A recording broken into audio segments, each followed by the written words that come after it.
그러면 한나란 건 여러분 오늘 인간의 타락까지나 오늘 세 번째 시간 진행하도록 하겠습니다. 잘 지내셨죠? 네. 날씨가 어제 비 오고 나서 하늘이 좀 깨끗해진 것 같아요. 공기도 맑고 오늘은 우리가 제 3부 여기를 할 겁니다. 3부 큰 타이틀은 기원을 넘어서, 자, 그리고 소제목으로는 문화적 함의라고 되어 있어요.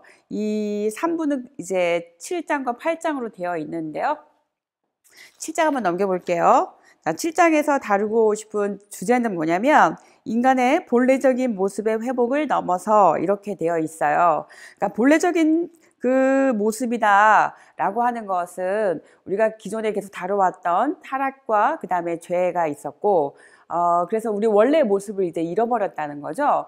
그래서 이 단원에서는 그럼 우리가 타락 그 이전에 그 본래의 모습은 어떤 상태이며 거기로 가는 데 있어서 우리는 어떤 방법들을 이제 찾아왔었는지 그런 것들을 쭉 다뤄보고 있는 내용이에요. 그래서 거기 보시면 그 아래 타락과 완전에 대한 추구라고 해서 이렇게 타락이 이루어지고 난 후에 인간의 본래성을 회복하기 위해서 이제 예를 들면 바벨탑을 쌓기도 하죠. 그래서 우리가 저 하늘에까지 닿도록 해보자. 이제 그런 시도가 있었다면 그것이 성공적이지 못했어요.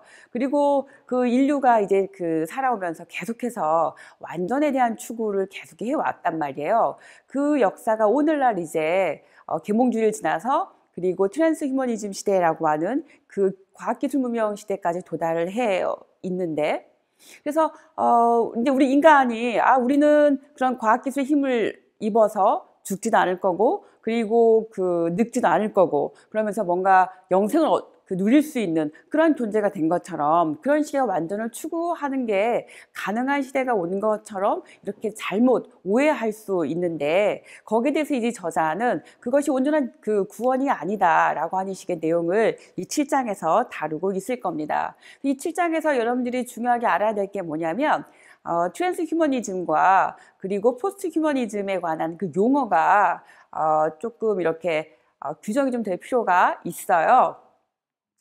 트랜스라고 하는 것은 이를테면 이런 거죠. 지금 이곳에 이렇게 있다가 다른 곳으로 이렇게 넘어가는 상태, 여기서 이렇게 그 다음으로 넘어가는 상태, 이제 그거를 트랜스라고 표현을 해본다면 우리가 과학기술을 힘을 입어서 도구적인 이성인 거죠. 그 도구적인 이성을 가지고 우리가 뭔가를 계속 이렇게 막 노력하고 탐구하고 그래서 뭔가 발전을 이루어서 우리가 늙지 않게 하는 거예요. 말하자면 여성들 왜 주름이 좀 늘은 것 같아. 이 주름을 좀 없애야겠어. 그래서 막 주름 없애고 또 어떤 걸 이렇게 막 먹으면 뭐 늙지 않는데 그래서 뭐 그런 식의 약을 먹기도 하고, 혹은 또 우리가 노화가 오는 것은 염색체에 있는 그 텔로미어가 짧아져서 그런 거래. 그러면 그것을 짧아지지 않도록 하는 그런 방법들을 강구하고, 또 예를 들어서 팔이 한쪽이 없는 사람 같은 경우는 인공적인 팔을 또 만들기도 하고, 또 다리가 없는 사람들은 인공적인 의족이라고 하죠. 그걸 또 만들어서 일상생활 하는데 불편함이 없도록 이렇게 그러한 방법들도 찾고, 그리고 또 우리 인간이 죽을 수밖에 없는 존재이고 또 유한성을 지닌 존재인데 그것을 극복하고 어떻게 하면 죽지 않고 어떻게 하면 우리가 영원히 살 수 있을까라고 하는 그런 식의 다양한 노력들을 해요. 그렇게 해서 원래 인간보다 말하자면 조금 더 강화되고 그런 식의 인간, 이거를 트랜스 휴머니즘이라고 말할 수가 있거든요. 그러니까 원래 인간보다 어떤 과학기술의 힘을 덧입혀서 조금 더 강화된 그러한 인간, 이게 트랜스 휴머니 시대의 대표적인 인간상이라고 볼 수 있고, 그래서 그런 식의 인간을 우리는 또 이제 포스트 휴먼이라고 말하죠. 그러니까 포스트라고 하는 것은 뭐뭐 후에 오는 그런 의미잖아요. 그래서 원래 그 인간상에서 그런 과학기술 문명을 받아들여서 뭔가 이렇게 강화된 달라진 그런 인간 모습, 이게 포스트 휴먼이 되겠습니다. 좀 엄밀하게 구별이 되시나요? 그러니까 한마디로 요약하자면 과학기술 시대 문명의 이기를 받아들여서 뭔가 기존보다 달라진, 뭔가 강화된 그런 능력을 갖고 있는 인간, 이제 이렇게 그런 기술, 이런 것들이 트랜스 휴머니즘, 또 그런 인간은 포스트 휴먼, 이렇게 개념 규정을 하시면 좋을 것 같습니다. 그래서 7장에서는 그런 내용을 다룰 거예요. 그리고 이제 8장을 보시면 8장은 몇 페이지에 이어지냐면 페이지가 넘겨볼게요. 페이지가 287페이지예요. 이 8장에서는 타락한 동시에 번성하는 창조 세계를 인식하는 법. 이 단어는 굉장히 저는 재밌게 읽었어요. 여러분이 이 책을 혼자 읽기에는 8장에서 사실 조금 어려웠겠다. 이제 그런 생각도 없잖아 있었는데 이 8장에서는 말하자면 세계관에 관한 이야기예요. 그러니까 내가 세상을 바라볼 때 어떠한 렌즈를 가지고 어떠한 그 인식의 틀, 어떠한 분석의 도구를 가지고 이 세상을 볼 것이냐에 관한 이야기거든요.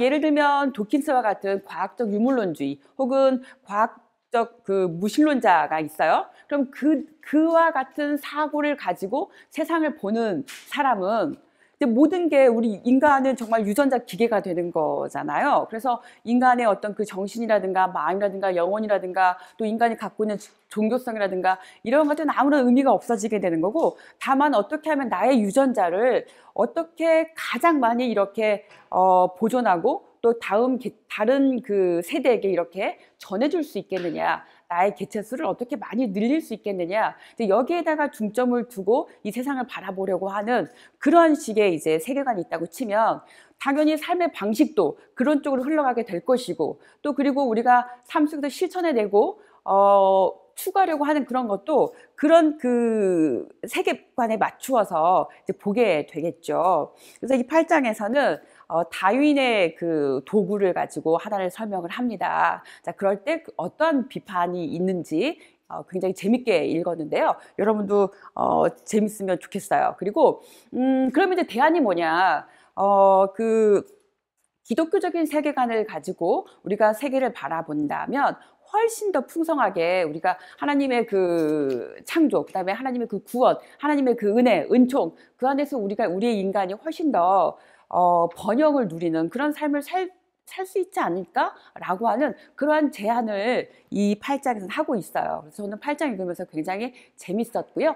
이 8장에 나오는 용어가 3개가 있어요. 아무래도 그 용어 때문에 조금 어려웠을 텐데, 첫 번째 나오는 게 이제 그 테오리아라고 하는 그 뭐죠? 이론이라고 하는 그 용어, theory에서 나온 그 의미를 담고 있는 그 테오리아라고 하는 게 있고, 그 다음에 에토스라고 하는 게 있고, 그 다음에 또 그것을 이제 우리가 실제로 어떻게 살아낼 것이냐, 그래서 삶의 수행 방법을 말하는 그런 또 용어들이 있는데, 제가 이따가 8장을 다룰 때 차근차근 다시 한번 짚어보도록 하겠습니다. 자, 이렇게 해서 저자가 이 4장에서 다루고 우리들에게 전하고 싶은 내용은 뭐냐면, 다시 앞부분에 넘어가서 현대과학과 기독교 신앙의 대화입니다. 우리는 다양한 방법들을 통해서 어떻게 하면 우리는 대화할 수 있겠느냐, 우리 뭔가 새로운 방법을 한번 찾아보자. 하나는 맞고 하나는 틀려. 현대과학이 말하는 그 기원을 따라가면 그 종교에서 말하는 창조 이야기는 다 틀린 거야, 이런 거 아니고, 또 창조 이야기가 맞다면 오늘날 과학이 하는 이야기는 다 받아들일 수 없어, 다 틀린 거야, 이런 식의 하나는 맞고 하나는 틀리고 그런 식의 이야기 말고 2개를 다 잘 이렇게 조화를 이루어서 새로운 모델을 한번 제안해보자, 우리는 얼마든지 가능하다라고 하는 게 이 책의 전반적인 방향이었고요. 그런 맥락에서 오늘 7장과 8장도 그렇게 진행이 되고 있습니다. 이제 시작해볼까요? 네. 자, 책을 펴보실게요. 자, 페이지 열어보시겠습니다. 페이지는요, 257페이지입니다. 여러분, 지금 출첵하고 계시죠? 네. 벌써 12분께서 들어와 계시네요. 네, 반갑습니다. 반갑습니다. 제 목소리가 살짝 갈라져도, 목소리 신경 쓰지 마시고, 내용에 귀를 쫑긋해 주시기 바랍니다. 이 7장은요, 브렌트 워터스라고 하는 그 기독교 사회윤리 석좌 교수이자, 그리고 그 윤리 및 가치관 센터 책임자라고 되어 있는 분이세요. 그래서 이분은 타락과 완전에 대한 추구를 어떻게 이제 풀어가시는지 한번 들어가 보도록 하겠습니다. 7장에서는 여러분께서 죄와 타락에 대해서 우리가 조금 새롭게 좀 이렇게 개념 규정을 할 게 있어요.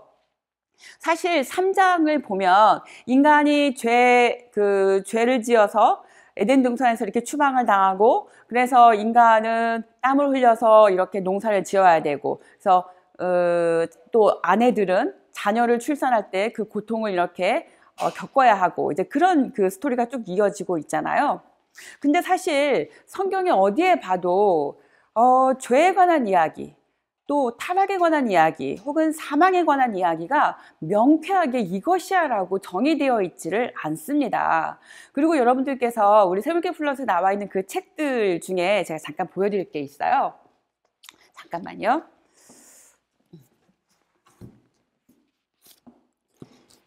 자, 최근에 나온 책인데요. 이거 나온 지 얼마 안 됐을 거예요.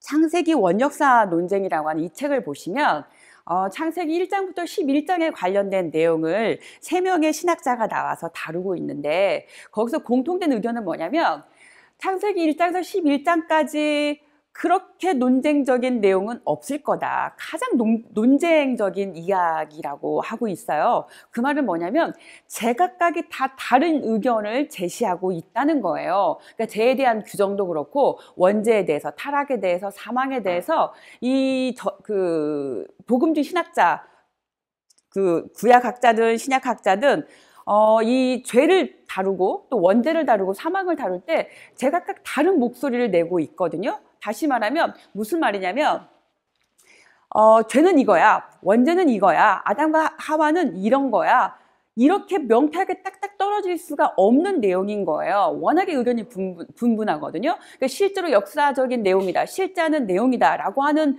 그 목소리가 있는가 하면 아니야, 그거는 하나의 원형으로 생각을 해야 돼, 이런 목소리가 있고, 또 한 축은 아니야, 그거는 하나의 그냥 신화적인 내용인 거야, 하나의 서사인 거지, 내러티브야, 이렇게 말하는 목소리가 다 다양해요. 그래서 죄는 이거야, 타락은 이런 거지, 아담과 하와는 이런 존재야, 이렇게 명쾌하게 규정을 내릴 수가 없어요. 그래서 저는 이제 이 책을 가지고 6월이나 7월 달쯤에 이 책을 한번 해보려고 해요. 우리가 과학과 창세기에 나와 있는 그 창조의 이야기를 쭉 좀 다루다가, 그럼 도대체 신학자들은, 학계에서는 창세기에 관해서 어떻게 이야기를 하고 있느냐, 좀 다양한 목소리를 들어보려고 하거든요. 그래서 이 책은 3명의 신학자의 목소리를 들어볼 수 있는 책이고요.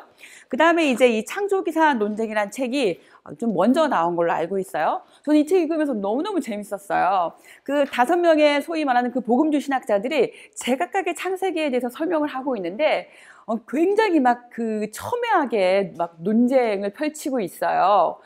나는 이러이러한 부분은 당신의 의견과 동의한다, 그런데 나는 이런 부분은 별로 맞지 않는다, 나는 다르게 생각한다, 이런 식으로 다들 이렇게 일치하는 것 같은데 끝에 가서 조금씩 다르고, 그러면서 자기의 그 의견을 새롭게 또 개진하고, 막 너무너무 재밌는 내용이거든요. 그래서 이 책도 기회가 된다면 이 책을 먼저 다루고 그 다음에 이 책을 다뤄보려고 해요. 그리고 이 책이 또 재밌는 게 어떻게 재밌냐면 어떤 신학자가 얘기를 해요. 예컨대 뭐 토드빌이 먼저 이야기를 했다고 쳐요. 그러면 그 토드빌의 그 이야기를 받아서 콜린스가 또 비판을 해요. 그리고 뭐 롱맨도 나름대로 또 비판을 하고, 이런 식으로 다양한 목소리가 이렇게 막 마치 그 뭐라고 해야 되죠? 중창단이라고 해야 돼, 합창처럼 그 하나의 그 텍스트를 놓고서 정말 다양한 목소리가 이렇게 막 울려 퍼지고 있는 거예요. 그럼에도 불구하고 공통적인 이야기는 하나님은 우리의 창조주이시다라고 하는 그런 내용이 이제 집약이 되는데요. 어쨌든 정말 재밌는 책이에요. 그 다음에 또 한 가지 제가 이제 소개해드리고 싶은 내용이 있는데, 로마서와 하나님 나라예요. 이 책에서 제가 되게 인상 깊게 읽었던 그 파트가 있는데 어디냐면 3장이에요. 3장. 이 3장은 로마서 5장을 중심으로 해서 죄와 사망에 대해서 다루고 있거든요. 그래서 죄라고 하는 것이 무엇이냐. 사실 우리가 창세기 1장, 2장, 3장을 다루면서 도대체 죄가 뭐지? 선악과를 따먹지 말라고 했어. 그런데 뱀의 유혹에 빠져가지고 선악과를 먹었어요. 그러면 하나님께서 그걸 먹으면 안 된다라고 하는 그것을 어겼을 때 그것이 정말 죄인가? 라고 하는 어떤 의구심이 들 수도 있거든요. 그리고 또 하나님께서 그 아담과 하와에게 가죽옷을 이렇게 지어 입히시고 그 에덴 동산 밖으로 이렇게 나가 살게 하지만, 그러나 그것이 정말 하나님과 관계가 깨진 것인가? 단절을 말하는 건가? 사실 또 그게 아니거든요. 하나님께서는 끊임없이 계속해서 우리 인간과 함께 늘 동행하고 계셨단 말이에요. 그런다고 보면 도대체 에덴 동산에서 이렇게 나가는 것이 무엇을 말하는 거냐, 의견이 되게 분분해요. 그리고 또 사망이라고 하는 것이 죄 때문에 사망이 들어왔다라고 하는 표현이 있잖아요. 그러면 도대체 그 죄라고 하는 게 뭐냐? 우리 이 책에서는 뭐라고 말하냐면 죄는 하나의 세력이라고도 말해요. 세력. 그리고 사망이라고도 말하고 혹은 사탄이라고도 말하고 있어요. 그러니까 다양한 층위에서 죽음을 이렇게 정의를 하고 있고 죄를 정의하고 있는 거예요. 이제 아까 사망을 잠깐 말씀드렸는데, 사망이라고 하는 것도 원래 우리 인간은 생물학적인 죽음을 맞이할 수밖에 없는 존재거든요. 그런 의미에서 생물학적인 죽음도 사망이 있다면, 또 하나는 악의 지배 안에 이렇게 끌려 들어가는 거, 악의 권세 안에 이렇게 우리가 거부하지 못하고 거기에 이렇게 그런 환경에 우리가 놓이게 되는 거, 이런 것도 하나의 사망이라고 말하고, 또 하나님과 어떤 관계가 이렇게 단절되고 끊어져 버리는 것도, 이것도 죄라고, 죄로 인한 사망이라고 말하고 있어요. 그래서 우리가 3장을 공부할 때, 특히 창세기에서 3장을 공부할 때 죄가 도대체 무엇이냐, 사망이 도대체 무엇이냐, 타락은 무엇이냐를 공부할 때 뭔가 좀 명쾌하게, 그래도 좀 범위를 조금 좁혀서 이 정도의 그 테두리 안에서 우리가 죄를 생각하면 좋겠어 라고 한다면, 저는 여기 부분을 되게 권해드리고 싶어요. 그래서 하나님 나라, 로마서와 하나님 나라의 그 3장 부분을 같이 참고하시면서 읽어보신다면 창세기 3장이 훨씬 더 수월하게 익히지 않을까, 저희 튜터의 제안이었습니다. 네. 자, 그 다음에 제가 이제 계속 이어서 할게요. 네.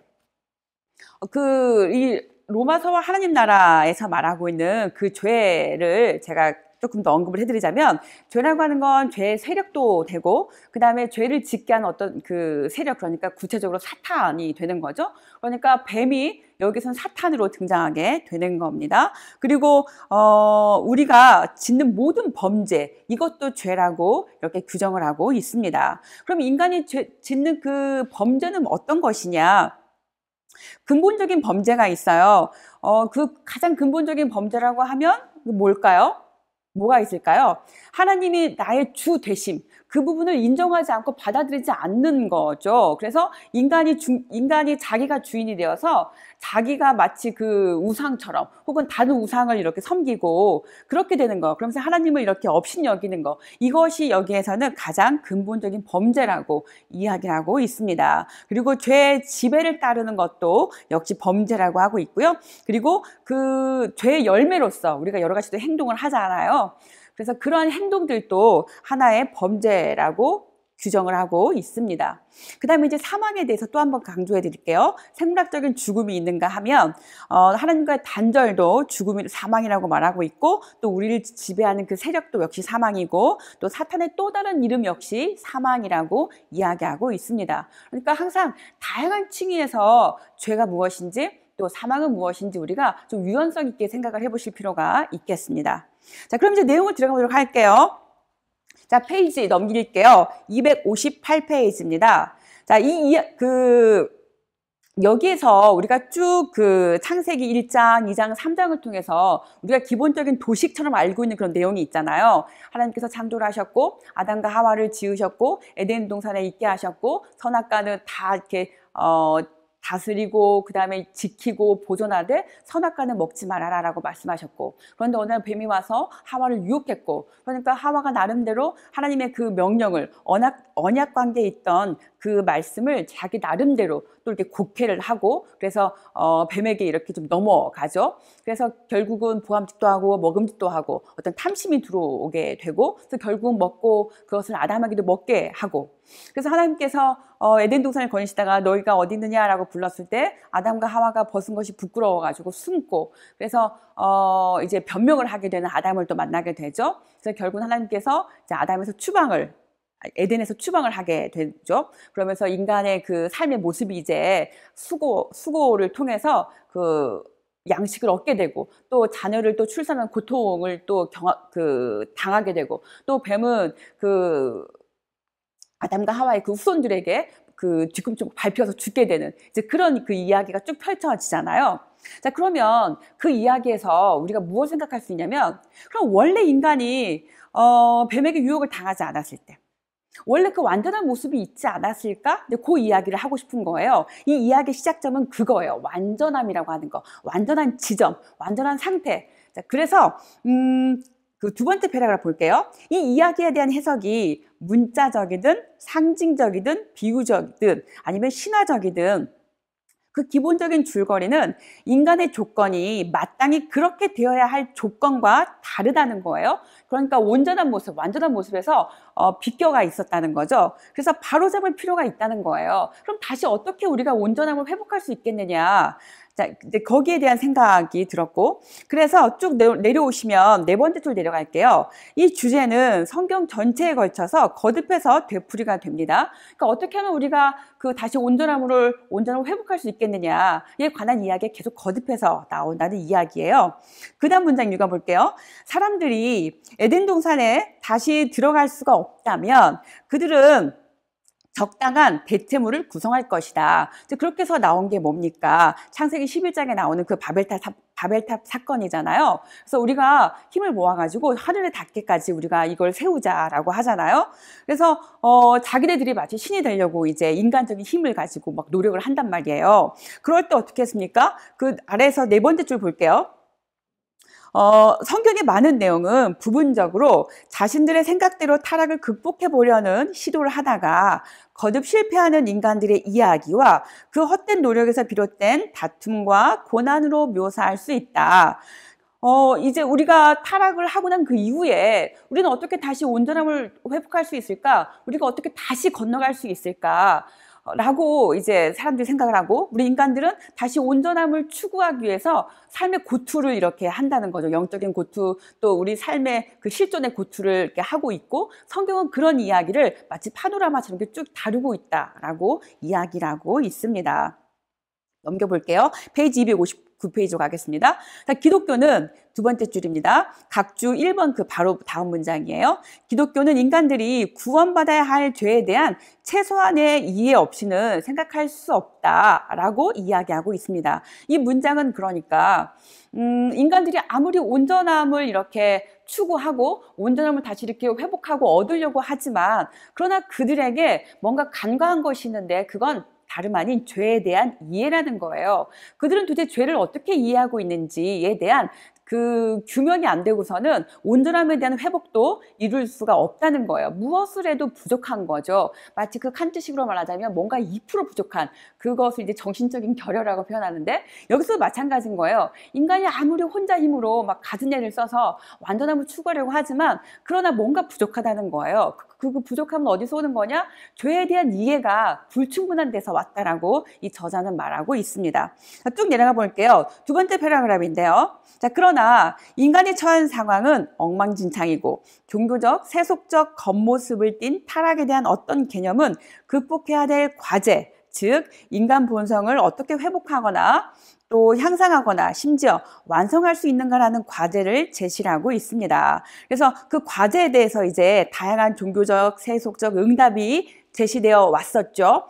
여기에서 이제 한 3가지 정도로 언급을 하고 있습니다. 그래서 그 인간의 본성의 완성이라고 하는 건 그건 말이지 우리가 살아있는 동안에는 알 수가 없는 거야. 그거는 우리가 말하는 그 완성이라고 하는 건 종말론적인 완성을 말하는 거지. 그래서 종말의 때에 가서야 그 완전함이라고 하는 게 이루어질 수 있는 거야 라고 하는 응답이 첫 번째 이야기였습니다. 자, 넘겨보실게요. 260페이지입니다. 자, 그러다 보니까 종말론적인 그 완성을 말하다 보니까 어떤 문제가 발생하냐면 마치 운명론적인 사유에 우리가 젖어들게 되는 거예요. 그러니까 제가 읽어볼게요. 첫 번째 줄. 물질적인 결핍과 필요에 관한 도덕적인 무관심 또는 더 나쁜 경우에는 세계와 세계에 덜 계몽된 주민들에 대한 영지주의적인 경멸을 조장할 수도 있다. 이 문장은 그런 거예요. 어차피 우리가 완성이라고 하는 건 우리가 이 세상에 살고 있는 이 삶 속에서는 어차피 이루어질 수 없는 거야. 인간은 죽어서야 종말의 때에 가서야 그 완전함이라고 하는 게 완성되는 거지. 그러면 여기에 있는 삶은 뭐 어떻게 살든 아무 의미 없는 거 아니겠어? 내가 지금 가난해. 내가 뭔가 남을 도울 일이 있어. 하지만 그거는 내가 안 해도 그만인 거야. 할 필요도 없어, 사실은. 어차피 종말의 때에 가서 다 완성될 건데 뭐. 이런 식으로 모든 걸 다 운명론적으로 이렇게 치부를 해버리면서 내가 막상 나에게 주어진 삶, 나에게 주어진 그 소중한 시간에 대해서 성실하고 열심히 이렇게 이루어가는 삶이어야 하잖아요. 원래 하나님의 형상이라고 하는 게 완성된 존재가 아니라 그 완성된 하나님의 형상을 향해서 우리가 나아가는 삶인 거잖아요. 그래서 성화의 삶, 그리고 이렇게 결국에는 뭐죠? 외술리안적으로 말하자면 영화에 이르는 삶까지 우리가 끊임없이 노력을 해야 하는 그런 삶인 건데, 이렇게 종말론적인 완성론에다가 딱 중점을 두게 된다면 여기서의 삶은 아무 의미가 없어지는 거죠. 내가 열심히 살 필요도 없고 남을 도울 필요도 없고 같이 협력할 필요도 없고 그냥 내가 하고 싶은 대로 마음대로 해도 돼. 이렇게 마치 도덕적인 해이까지도 올 수 있는 그런 문제를 지적하고 있습니다. 자, 그 다음에 두 번째인데요. 그 다음 두 번째 패러그래프입니다. 인간의 본성의 완성은 의지력을 통해서 성취할 수 있다라고 말합니다. 그 다음 문장 내려가 볼게요. 선과 악에 대한 자신의 이해를 명료하게 밝힐 수 있는 능력이 있기 때문에 사람이 완전해지기 위해서는 나름대로 자기의 의지를 가지고 노력을 하면 얼마든지 우리는 선한 인간이 될 수 있고, 그래서 결국은 완전한 모습으로 도달할 수 있다라고 하는 거예요. 우리가 아리스토텔레스적으로 말하자면 그 소크라테스부터 가면 우리가 최고의 선이다라고 하는 건 행복인 거고, 그 행복은 또 선인 거고 도덕인 거잖아요. 그래서 우리가 선을 이루고 도덕적인 인간이 되면 우리가 그런 의지를 가지고 얼마든지 할 수가 있고, 그래서 그런 상태에 도달하게 되면 결국 우리 다시 또 완전함을 회복할 수가 있는 거지. 이런 생각을 해왔다는 겁니다. 자, 하지만 몇 줄 내려갈까요? 7번째 줄 내려갈게요. 인간이 자신의 의지를 선에 일치시킨다면 인간이 처한 상황은 개선될 수 있고 심지어는 완전해질 수 있다라고 주장을 하는 거죠. 하지만 선이 무엇인지, 또 선을 행할 의지의 힘이 무엇인지 분명하게 안다고 확신하는 것은 결국 인간이 교만하다는 거예요. 인간이 교만하고 매우 광신적인 편협함으로 나아가게 할 수도 있다. 이렇게 지적하고 있습니다. 사실 선이라는 게 그렇잖아요. 공동의 선이라고 하는 게 뭔가 이렇게 단일화된 사회, 똑같이 그 동그라미가 있고 네모가 있다고 할 때 동그라미가 가장 좋은 모습이고 이게 가장 완벽한 거고 이게 선이야 라고 하는 선에 대한 어떤 개념이 그 공동체 전체에게 이렇게 합의가 이루어진 곳에서는 똑같이 지향할 곳이 정해져 있는 거잖아요. 그렇기 때문에 선이라고 하는 게 추구하기가 어렵지가 않아요. 그런데 이 고대를 지나서 근대로 지나가게 되면 어떻게 됩니까? 그 도시 문화잖아요. 그곳에는 정말 각양각층의 사람들이 모이고 그곳에는 종교적인 베이스도 다 다르고 지적인 수준도 다 다르기 때문에 이제 자기가 생각하는 그 선이라고 하는 게 다 다른 거예요. 각자의 선인 거죠. 그렇기 때문에 하나의 공동된 어떤 합의된 선이라고 하는 게 있을 수가 없는 거예요. 그래서 칸트가 어떻게 합니까? 도덕 법칙을 딱 중간에 세우는 거였잖아요. 그러니까 마찬가지로 우리가 선이라고 하는 게 이런 거지. 그래서 우리는 우리 의지를 가지고 그 선을 이렇게 이루어갈 수가 있어 라고 말하지만 도대체 그 선이라고 하는 게 뭐냐? 어떤 게 선이냐? 이렇게 선에 대해서 우리가 알 수 있어라고 하는 그런 인간의 교만에 빠질 수 있고 또 독선적이고 편협한 그런 사고에 또 치우칠 수가 있겠죠. 왜냐하면 내가 생각하는 우리 공동체가 생각하는 그것이 선이고 그것이 올바름인 거야 라고 한다면 결국은 전쟁과 분쟁과 다툼이 일어날 수밖에 없는 거잖아요. 그래서 이 저자는 지금 두 번째에서 기존의 그 완전함을 추구하는 그런 그 과제에 대한 응답에서 두 번째 부분에 대한 지적을 하고 있는 거예요. 우리가 의지로 다 할 수 있는 거지. 그러나 그 의지에는 이런 부분들이 이런 문제를 안고 있다가 이제 저자의 이야기가 되겠습니다. 자, 그 다음에 세 번째인데요. 맨 아래 내려가시면 끝에 세 번째 줄이 되겠습니다. 인간 본성의 완성을 지도할 수 있다라는 거예요. 이것은 이제 그 페라기우스주의자들이 비슷한 생각을 했잖아요. 그래서 사람들에게는 선악을 아는 지식을 분명히 밝힐 수 있는 이성의 능력이 있다. 그러나 이 펠라기우스주의자들과는 달리 인간의 의지력을 크게 확신할 수 없지만 약한 의지가 발휘되는 적절한 상황을 창출해서 그 의지가 선을 행하는 쪽으로 지도할 수 있다는 거예요. 두 번째보다는 조금 더 뭐라고 할까요? 조금 힘을 좀 뺀 느낌이죠. 처음에는 인간은 그런 의지가 있고 그 의지를 가지고 선을 다 추구할 수 있어. 그래서 완전함을 이룰 수 있지. 이게 두 번째였다면, 세 번째는 뭐냐면 만약에 설령 인간이 그런 의지가 약하다고 해도 그 교육을 통해서 있잖아. 우리는 선한 그 길을 우리는 갈 수 있어. 그래서 수행을 하고 뭔가 금욕주의적인 생활을 하고 뭔가 명상을 하고 막 그래서 완성된 그 모습으로 우리는 갈 수가 있어. 이렇게 어떤 지도, 교육을 통해서 완전함을 이룰 수가 있다가 이제 세 번째 대안이었어요. 근데 이제 여기에서 저자가 문제 제기를 하고 싶은 건 바로 두 번째 패러그래프예요. 제가 읽어보겠습니다. 앞서 암시한 것처럼 이런 주제들은 단지 완전을 추구해온 더 광범위한 역사의 세 가지 실례가 되는 주제일 뿐이다. 완전함을 추구하는 어떤 그 방법만 말한 것 뿐인데, 여기서 또 이 저자가 비판하고 싶은 건 도대체 완전함이라고 하는 게 뭐냐? 죽지 않는 게 완전함인가? 뭔가 선한 상태가 완전함인가? 뭔가 인간이 마치 터미네이터 발음이 꼬이고 있죠. 터미네이터. 네, 이 터미네이터처럼 인간이 막 기계가 돼가지고 막 뭐든지 다 이렇게 쳐부수고 죽지도 않고 막 이런 상태가 되면 그게 완전함인가? 여기서 이제 죽음에 대해서 잠깐 이야기를 합니다. 그 완전함을 마치 죽음을 극복한 존재로 보고, 그래서 그 죽음으로부터 구원받고 해방되었을 때 인간이 완전함에 도달하는 것이냐라고 하는 키워드를 던져요. 그러면서 이제 그 트랜스 휴머니즘을 이제 언급을 할 건데, 어쨌든 제가 내려가서 그 두 번째 패러그래프 네 번째 줄 읽어보도록 하겠습니다.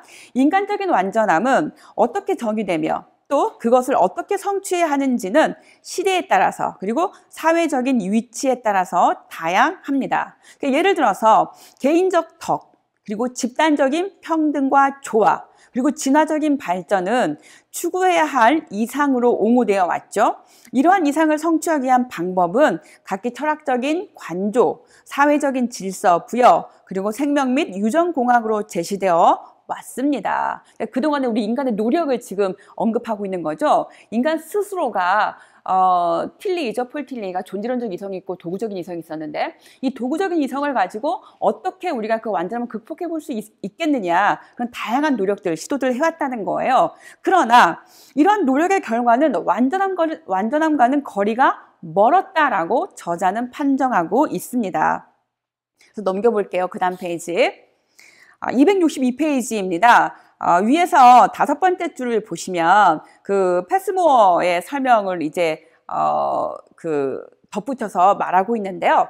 완전에 대한 추구는 아무리 그 의미를 명확히 하더라도 언제나 제한된 완전함에 이르지 못하거나 그럴 의사가 없는 사람들에 대한 불관용과 비인간적인 대우로 끝난다라고 표현하고 있어요. 예를 들면 이런 거예요. 지금은 과학기술 문명의 시대야.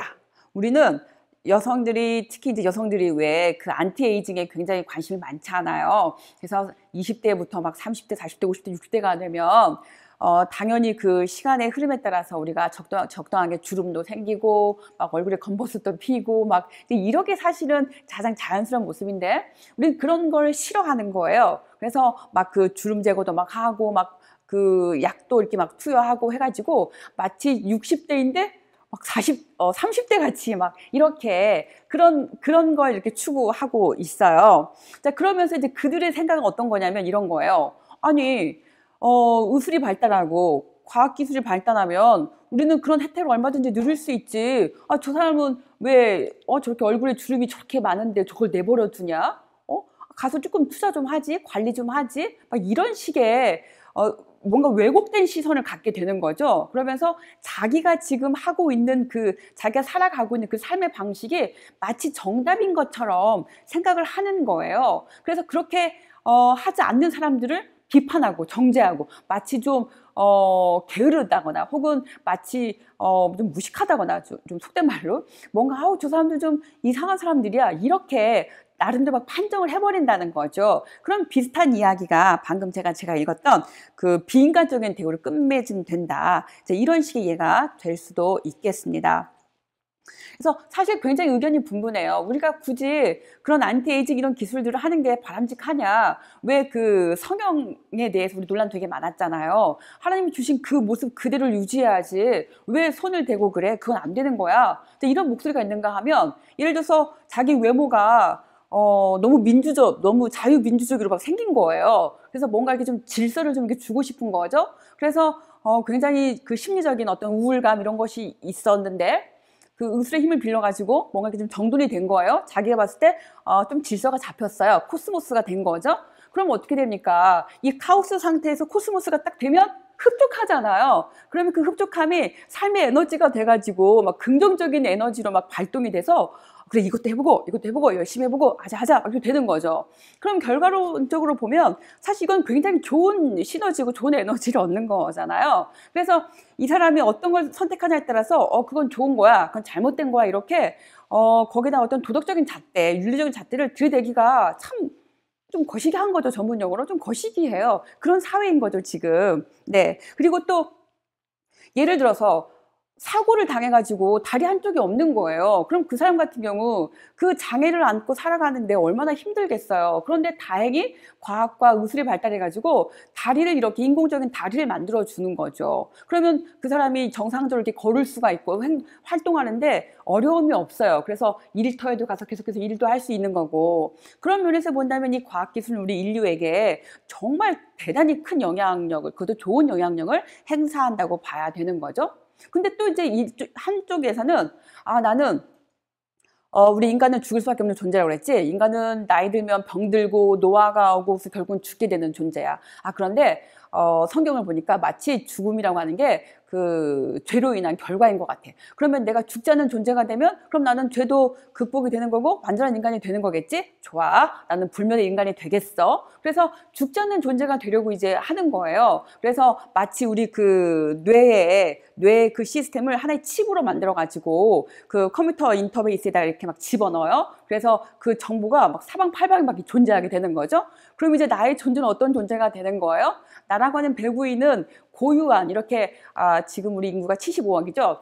75억 분의 1로 존재하는 정말 그 유니크한 75억 분의 1의 그 유니크함으로 존재하는 제가 아니라 이제 그 불멸의 존재가 됨으로써 하나의 어떤 그 정보화됨으로써 이제 어디에도 존재하는 그런 존재가 되는 거, 멀티플 존재가 되는 거죠. 그래서 그렇게 불멸하는 존재가 되려고 하는 시도들, 이렇게 다양한 그 견해들이 있는데 거기에 대해서 이건 옳아, 이건 옳지 않아. 우리가 과학기술이 발전을 한다고 해도 여기까지는 갈 수 있지만 여기까지는 가면 안 돼. 뭔가 이렇게 사회적인 어떤 함의도 사실은 있어야 되거든요. 그런 거에 대한 이야기가 사실은 많이 되어지지 않았어요. 그런 비관한 예가 뭐였냐면 작년에 나왔던 책이었을 거예요. 포스트 게놈 시대라고 해서 송기원 선생님이 나왔던 책인데 그 무렵에 그 뭡니까 그 크리스퍼 캐스나인 크리스퍼였나요? 크리스퍼 그 가위 유전자 가위라고 하는 거 나왔었잖아요. 그래서 우리가 마치 이제 인간조차도 막 모델링을 하는 거예요. 그래서 키가 얼마만 좋겠고 뭐 쌍꺼풀은 얼마 뭐 어떻게 생겼고 그 다음에 IQ는 얼마면 좋겠고 막 피부색은 어떻고 머릿결은 어떻고 이렇게 내가 원하는 모든 상태를 다 모델링을 해가지고 태아에게, 그러니까 배아 때죠. 배아기 때부터 이미 그렇게 집어넣어가지고 완벽한 인간을 만들 수가 있는 거예요. 과학기술이 지금 거기까지 갔거든요.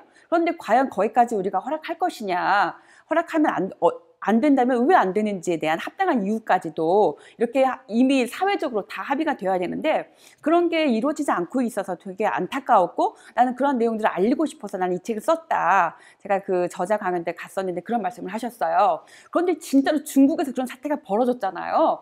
그 태아를 직접 이렇게 조작을 해가지고 원하는 정말 모델링된 태아가 이렇게 태어나 버렸잖아요, 아이가. 그래서 굉장히 큰 이슈가 났었고 막 엄청 시끄러웠었죠. 그러니까 이런 거죠. 우리가 두 부류예요. 포스트 휴먼의 그 트랜스 휴머니즘에 대해서 굉장히 낙관하고 있는 부류가 있는가 하면 그건 아닌 것 같아. 우리가 좋은 점도 있지만 안티에이징이라든가 또는 그 인핸스먼트 뭔가 이렇게 그 강화된 인간, 우리 능력을 조금 더 강화시킨 그런 것들은 되게 좋지만 그럼에도 불구하고 너무나 맹신하는 것은 좋지 않은 것 같고, 그리고 그렇게 그들이 낙관만 할 수 없는 그런 요소들이 분명히 또 있어. 이렇게 두 부류의 목소리가 있는데요. 이 저자는 이 두 부류의 목소리를 들려주고 싶은 거예요. 그러면서 너무 낙관적이지 않은, 그래서 이 트랜스 휴머니즘 시대에 안고 있는 그런 문제들, 그리고 그들이 뭔가 구원을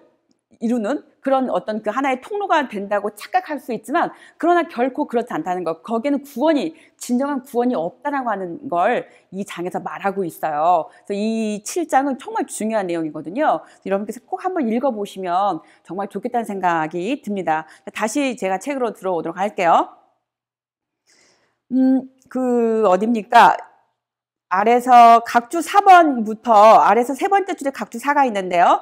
쭉 점핑해서 올라가면 다섯 번째 줄 올라가시면 되겠습니다. 인간을 인간보다 나은 존재로 만들고 포스트 휴먼을 창조하기 위해 진화의 방향을 바꾸는 거라는 거예요. 그렇게 해서 완전함에 대한 탐구가 진행돼 가고 있는데요. 제가 마저 읽고 나서 설명을 좀 해드리겠습니다. 포스트 휴먼이라고 하는 용어는 새롭고 우월한 존재를 창조하려는 목표를 향해 미래의 진화의 방향을 설정할 수 있는 가능성에 대한 광범위한 담론을 가리킨다, 이렇게 되어 있어요.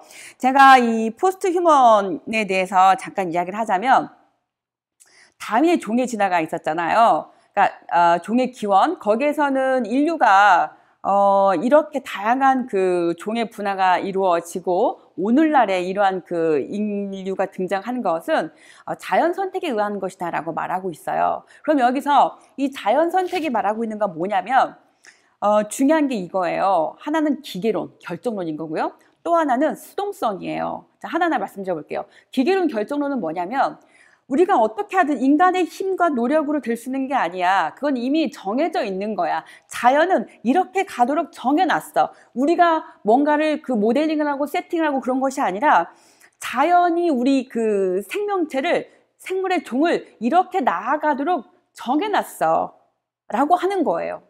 그리고 두 번째는 뭐냐면 수동성이라고 말씀드렸죠. 그러니까 인간이 어떻게 하고, 내가 뭐라고 할까요?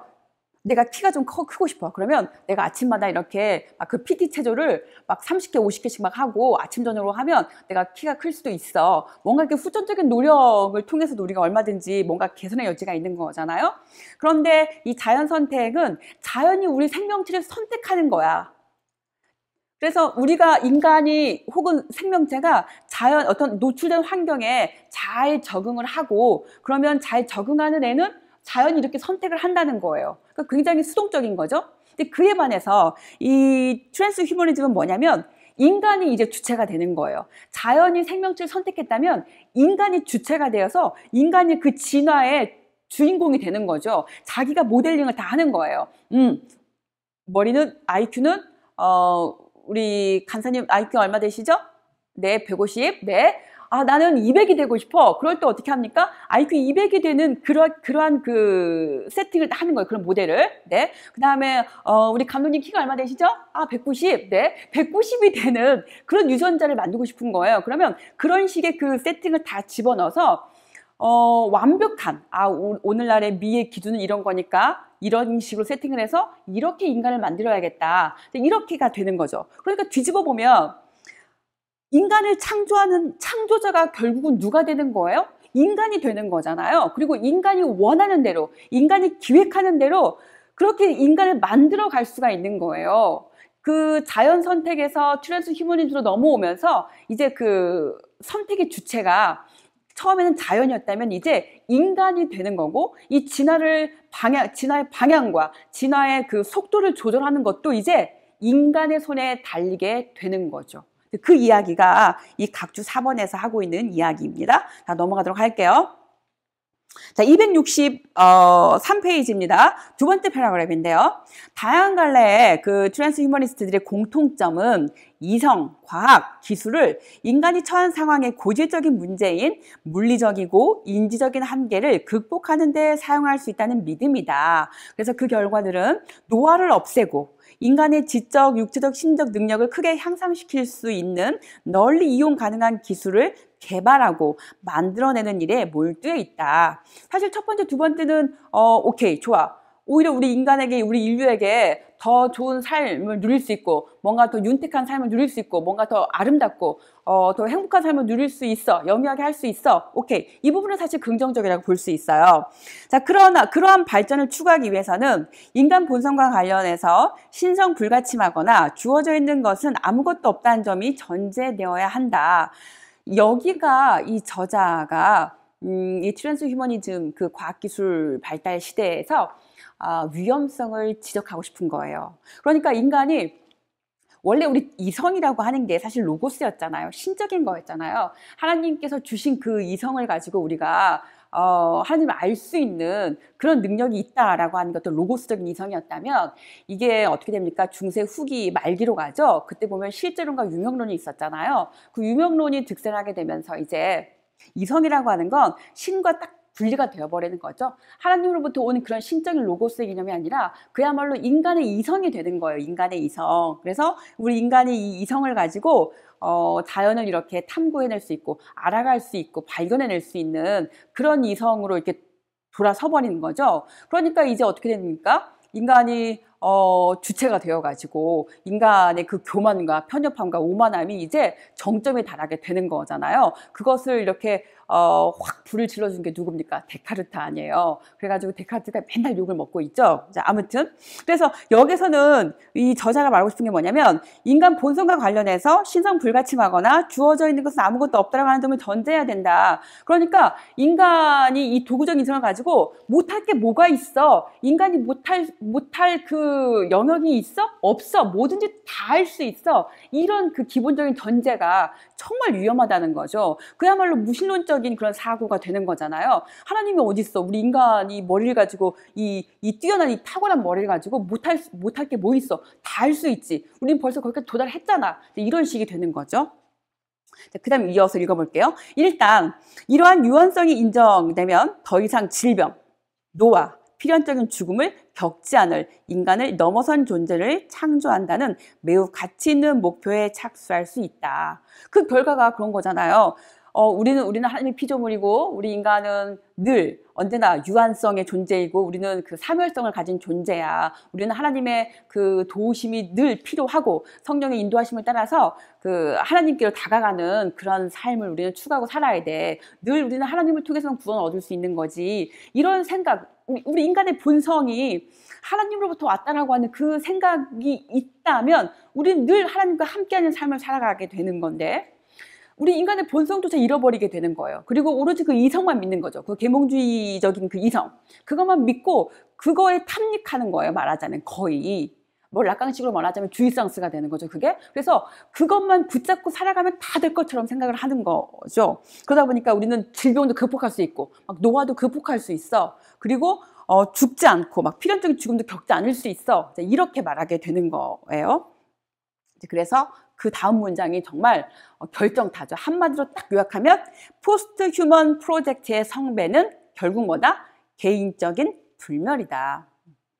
그래서 이 세 가지의 상호 연관된 전략이 구성되고 있는데, 첫 번째, 그래서 이제 그 개인적인 불멸을 이제 이루기 위해서 첫 번째가 뭐냐면 앞에 나왔던 내용을 또 반복하고 있어요. 첫 번째가 생물학적인 불멸이에요. 넘겨볼게요. 그래서 두 번째 줄 보면 아까 제가 말했죠. 그 유전자 가위, 그런 이야기예요. 잘못된 유전자 부분을 DNA 이렇게 잘라가지고 그거를 새롭게 이렇게 재조정해가지고 다시 또 넣어주면 그 질병도 걸리지 않아. 그래가지고 죽지도 않아. 이런 식의 생물학적인 불멸을 말하고 있습니다. 그다음에 두 번째, 그 네 번째 줄인데요. 그러나 인간 생물학이 기대했던 것보다 덜 유연한 것으로 드러난다면 생체공학적 불멸이란 두 번째 전략을 추구할 수도 있다. 유전자 같은 거를 이렇게 조작을 해가지고 질병을 일으키는 유전자를 다 빼내고 다 잘라내서 건강한 유전자를 딱 집어넣어. 이렇게 해서 불멸을 이루면 되는 거지. 그 누굽니까?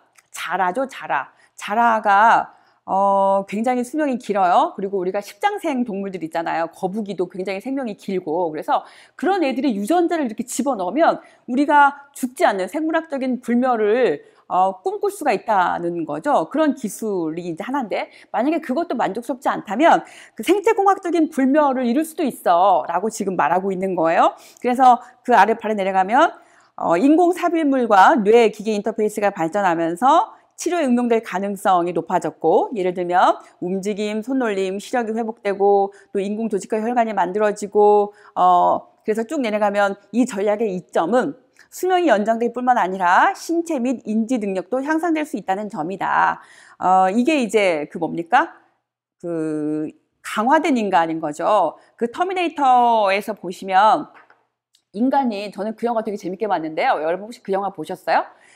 그 영화를 보시면 오늘 다루고 있는 이 트랜스 휴머니즘에 관한 이야기가 아주 피부로 확 와닿으실 거예요. 거기 보면 인간 종류가 세 종류가 있어요. 첫 번째는 원래 인간, 그냥 인간이죠. 두 번째가 누굽니까? 강화된 인간이죠. 세 번째가 누굽니까? 인공지능으로서의 인간인 거예요. AI죠. 그러니까 그 터미네이터. 그래서 그들을 도대체 누구를 과연 진짜 인간이라고 해야 되느냐. 그러면 인간의 정의가 새롭게 규정되어야겠죠. 만약에 인간은 말이야, 이타적인 행동을 할 수 있는 사람이야. 그리고 다른 사람을 위해서 이렇게 헌신할 수 있고, 그리고 어떤 공동의 선을 이렇게 추구할 수 있는 그런 사람들, 그런 종을 우리는 인간이라고 해. 라고 한다면, 거기 등장하는 세 종류의 인간형은 사실 다 인간이에요. 오히려 그 누굽니까? 그 강화된 인간도 그렇고, 그 터미네이터도 그렇고, 진짜 인간을 살리기 위해서 자기를 희생하잖아요.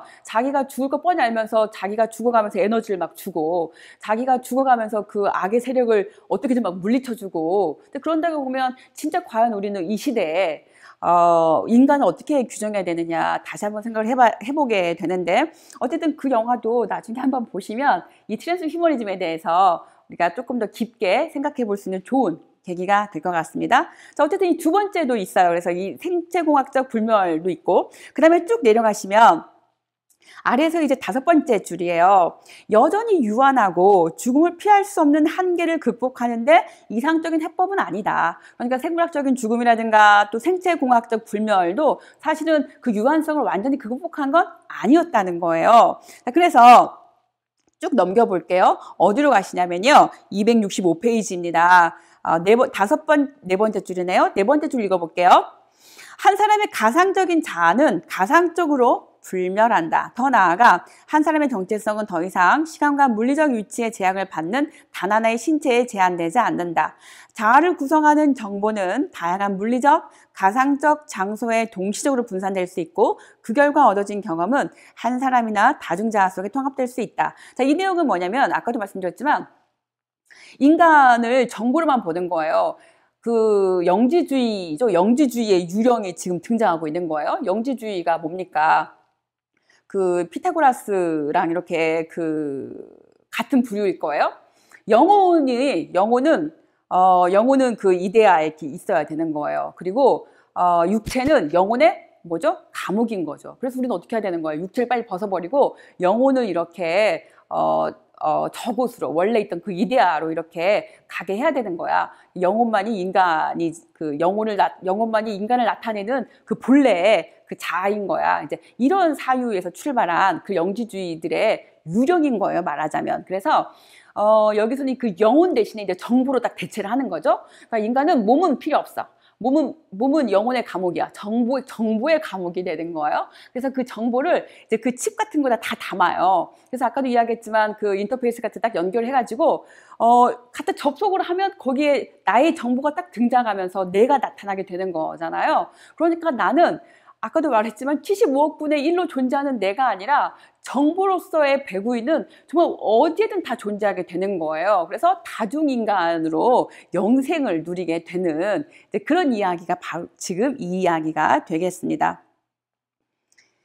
자, 넘겨보도록 할게요. 그래서 계속해서 이들은 이제 불멸을 꿈꾸면서 불멸만이, 죽음을 극복하는 것만이 완전성을 회복하는 거다라고 하는 그런 견해인 거고, 그리고 이들은 굉장히 긍정적으로, 낙관적으로 하나의 유토피아를 꿈꾸는 그런 세계관으로 지금 이 트랜스 휴머니즘 시대를 보고 있는 겁니다. 제가 어디를 보시냐면요, 아래에서 7번째 줄 읽어볼게요. 그러나 커즈와일과 모라백은 정신은 물질적 대상이 아니고 정신이 궁극적으로 한 사람의 정체성이므로 사람은 궁극적으로 정보가 아닌 다른 것이 될 수 없다.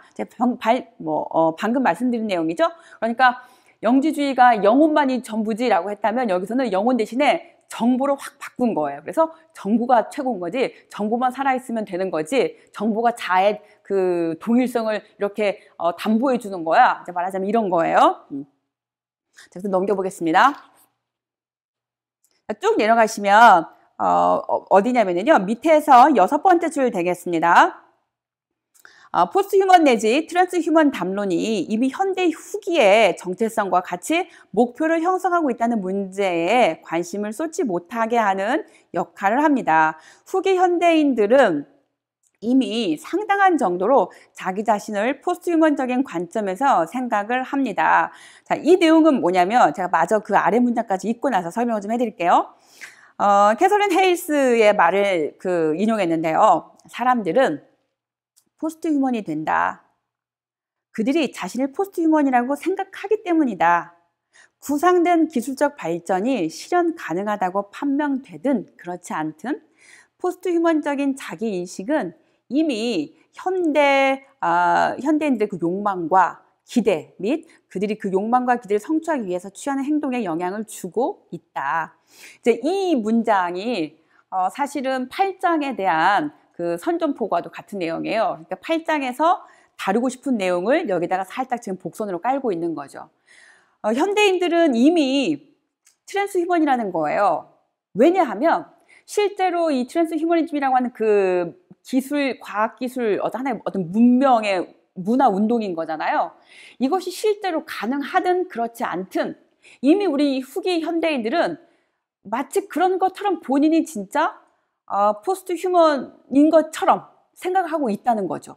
근데 중요한 건 뭐냐면 자기를 인식하는 방법인 거예요. 일종의 그 세계관이 되는 거죠. 나는 이 세계를 혹은 이 사회를 어떻게 바라볼 것이냐. 이 사회는 지금 트랜스 휴머니즘의 시대야. 그런다고 치면 나도 트랜스 휴먼이 되는 거지 라는 생각을 갖고 있는 거죠. 그러면 이제 거기서 무슨 일이 벌어지냐면 늘 이 사람이 어떤 생각을 갖고 있느냐, 이 세계를 인식하는 방법이 어떤 툴에 의해서 인식하고 있냐에 따라서 이 사람의 그 실천적인, 도덕적인, 윤리적인 어떤 그 행동이 나오게 되는 거잖아요. 말하자면 에토스가 이제 발현되게 되는데, 그 에토스가 어떻게 나타나는 거냐면, 그렇지, 우리는 얼마든지 불멸할 수 있지. 그리고 인간은 말이야, 몸은 필요 없어. 인간은 정보만 있으면 되지. 그리고 인간은 말이지, 열심히 노력하고 그럴 필요 없어. 자본이 있으면 되지. 자본을 가지고 우리의 욕망을 얼마든지 다 채울 수 있어. 안티에이징? 오케이, 돈 있으면 되잖아. 성형외과 가면 되니까. 그리고 뭔가 그 생태공학적인 불멸?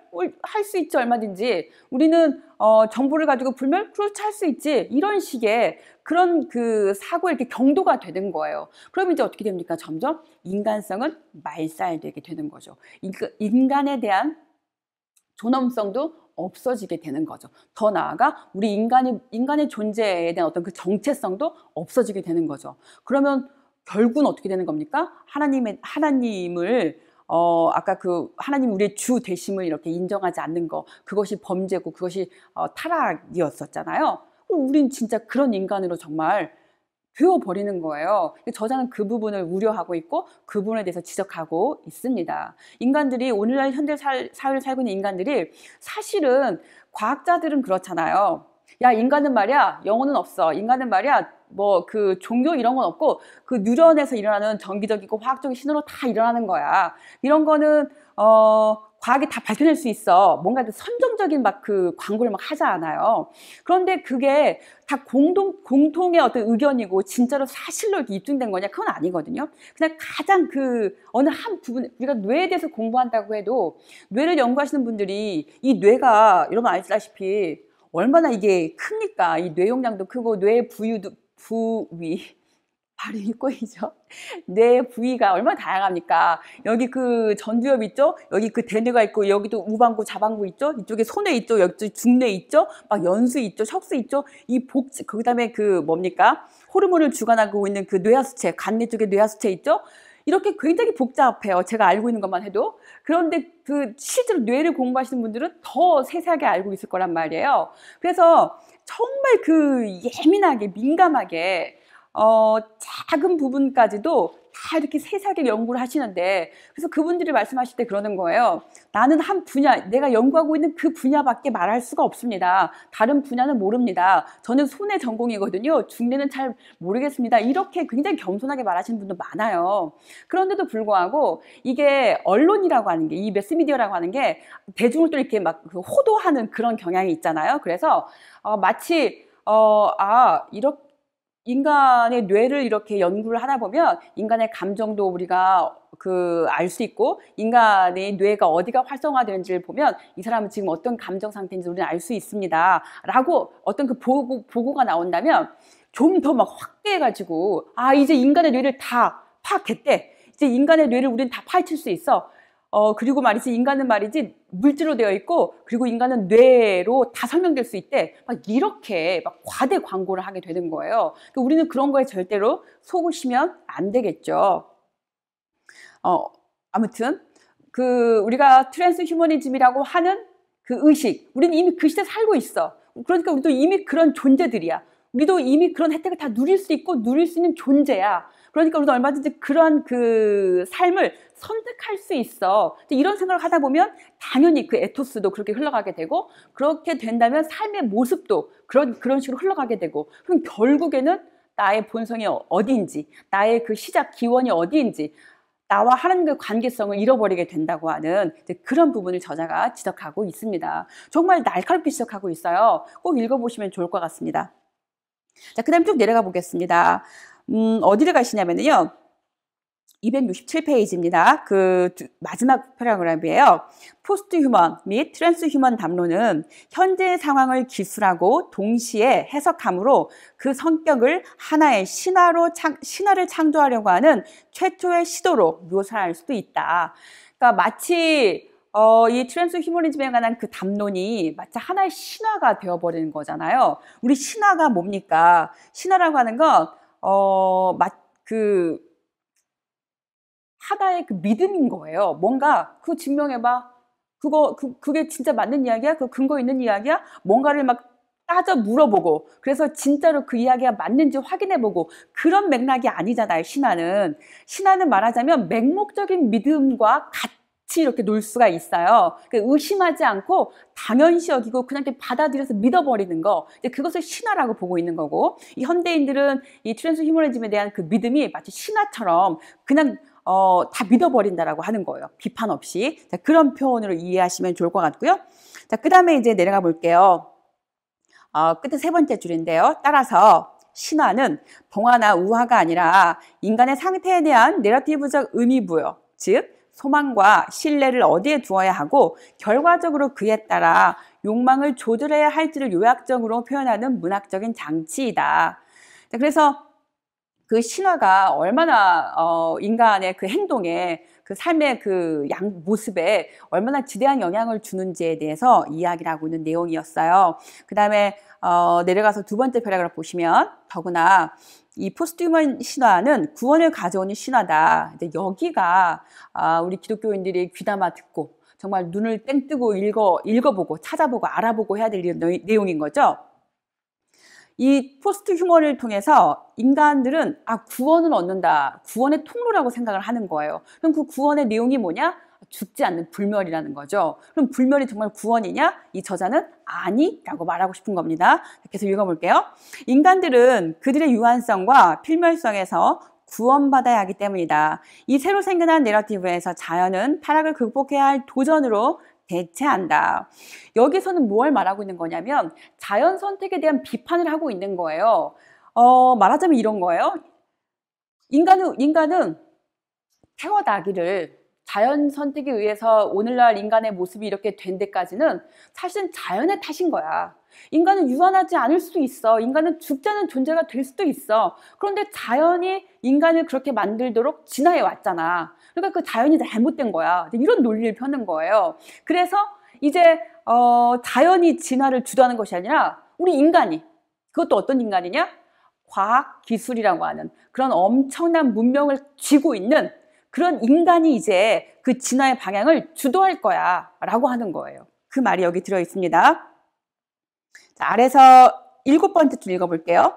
자연은 그 어설픈 선택으로 인해 인류가 자신의 잠재된 가능성을 충분히 개발하는 것을 가로막고 있기 때문이다. 지금 자연에 대한 비판인 거죠.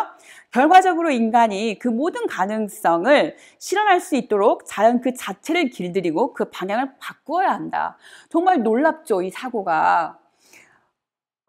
자연은 그러니까 나쁜 거예요. 그래서 오히려 이 자연을 인간이 스스로 이 도구적 이성을 가지고 막 길들여야 돼요. 막 방향도 바꾸고 막 자기가 스스로 인간이 막 컨트롤을 하겠다는 거죠. 너무 무서운 일이죠.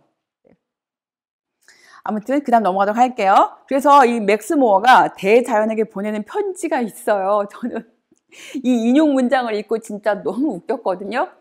같이 읽어보시면 좋을 것 같은데 제가 한번 읽어볼게요. 네. 어떻게 이 대자연에게 이 편지를 보냈냐면 그 내용즉슨 다 너 때문이야. 인간이 유한성을 갖고 인간이 죽게 된 건 다 너 때문이야. 넌 다 필요 없어. 막 너는 이제 물러나야 되고 우리 인간이 오히려 너를 더 지배할 거야. 이제 이런 식의 내용이에요. 제가 읽어보겠습니다. 대자연이여, 우리는 진정으로 당신이 우리를 위해 만드신 것에 감사드립니다. 당신은 틀림없이 당신이 할 수 있는 최선을 다했습니다. 그러나 당신이 받아 마땅한 모든 존경에도 불구하고 우리는 당신이 여러 가지 면에서 인간의 체질을 서툴게 다루었다고 말하지 않을 수 없습니다. 당신은 우리를 질병과 상해에 취약하게 만들었습니다. 당신은 우리가 지혜를 얻기 시작할 바로 그때 우리를 늙어 죽지 않을 수 없게 합니다. 늙어 죽게 했다, 그 말인 거죠. 당신이 한 일은 훌륭하지만 심각한 흠이 있습니다. 그래서 결국 우리는 이제 인간의 체질을 수정할 때가 되었다고 결정했습니다. 어떠세요, 여러분? 너무 무지막지하죠. 그리고 여기서 그 대자연을 살짝 하나님, 신 이렇게 바꿔보세요. 엄청난 도전인 거잖아요. 그야말로 호모 데우스의 자리에 딱 오르겠다고 지금 선전포고를 하는 거예요. 꽝꽝꽝 이렇게. 이제 됐어. 당신의 일은 이제 필요 없어. 당신 때문에 죽게 된 거고, 당신 때문에 우리가 이렇게 병들게 되는 거잖아. 그러니까 이제 다 필요 없고, 우리 인간이 주도적으로 우리의 이 생명을 이렇게 만들어 나가겠어. 이런 지금 선전포고인 거예요. 너무 무시무시하죠? 네. 자, 그래서 그 다음 문장 읽어보겠습니다. 이러한 수정을 달성하려면 포스트 휴먼이 되려는 목표를 향해서 인간의 진화의 방향을 재설정해야 하며, 이는 기술적 개입을 통한 신체 및 인지 능력의 증대와 궁극적 완성을 수반한다. 자, 이렇게 해서 그 트랜스휴머니즘이라고 하는 그 과학기술의 어떤 그 운동과도 같은 그런 것들이 그 물결에 쭉 이렇게 이제 진행되어 간다고 말하고 있습니다.